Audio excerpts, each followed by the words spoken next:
her voice and it's all good. I like books. You know what? I do too. So yeah, I've been reading this really good book recently and I've just finished it. No, I'm kidding. I've been reading this book called A Room Swept White. I really like it. I'm not a book critic or anything, obviously, but you know, I have an opinion on a book and I want to tell you my opinion on this because it was really good and I'd recommend it for people. I'll read you the blurb. It says, TV producer Fliss Benison receives an anonymous card at work. 60 numbers are aged in 4 rows of 4, numbers that mean nothing to her. On the same day, Fliss finds out that she's going to be working on a documentary about miscarriages of justice, involving caught death mothers wrongly accused of murder. The documentary focuses on 3 women, Helen, Sarah and Rachel. All 3 are now free from prison and the child protection zealot who did her best to send them to prison for life, Dr. Judith Duffy, is under investigation for misconduct. For reasons she has shared with nobody, this is the last project Fliss wants to be working on, and then Helen is found dead at her home and in her pocket is a card with 16 numbers on it, arranged in 4 rows of 4. So basically, it's a crime novel. I did really like it. It took me a while to read it, but that's not because it was a slow book, because it was a hard book to read. It's just because I had other things going on, but I think it is a good book if you're dedicated to read it. I didn't like the ending much, but apart from that, I thought the book was really good, and I finished that recently, which I was really happy about, because I can move on to reading this. Yay! What I found with this is, when I tell people I'm reading The Hunger Games, they either get really excited and like, oh my god, it's an amazing book, or they're like, I've never heard of it. I was meaning to buy this for absolutely ages. Like when it first came out I was like, I need to get that book, but I never did. And now the movie's coming out and I'm like, I really need to read it before the movie. And so I got the trilogy and I just started on this. I started this 2 days ago and I'm already that much in.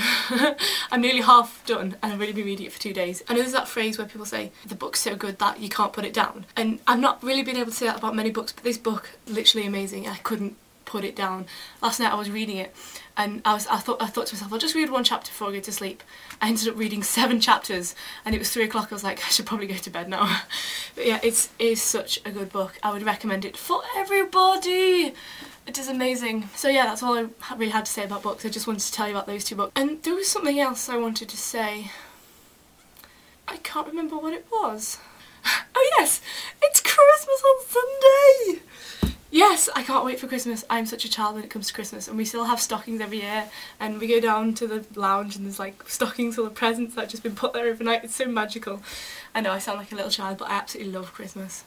And I've been in such a Christmassy spirit lately. And I know most of you watch Dan and Phil. They're going to be doing a Christmas show on the radio, on BBC Radio 1, which I'm really excited about. And Doctor Who's coming out on Christmas. And Doctor Who Christmas Special. And hopefully Alex Day Forever Yours will get to #1. Yes, please! That would be amazing. So I can't wait for this Christmas. It's going to be amazing. I've not felt festive for absolutely ages. Like I usually feel really, really festive. And I've not felt festive at all until this week. And I've also been doing these Christmas concerts I do with my choir that I'm in. And this is what we have to wear. Isn't it the most hideous thing you've ever seen? Yes, it's horrible. And I may or may not have face planted the stairs yesterday while on Skype with Alice because I tripped over the floor skirt.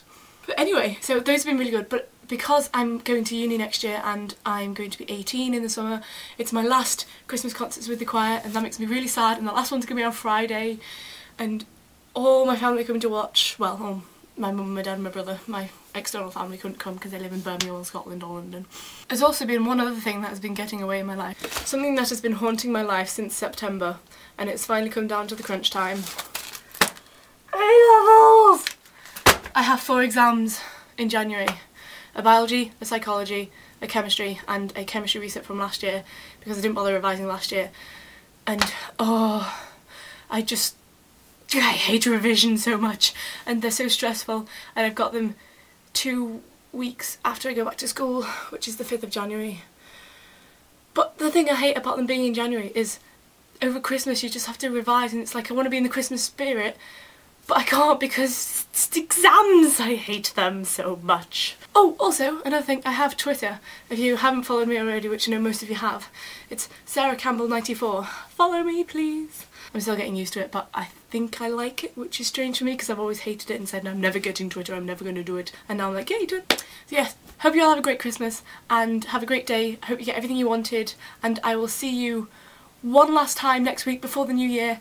Bye!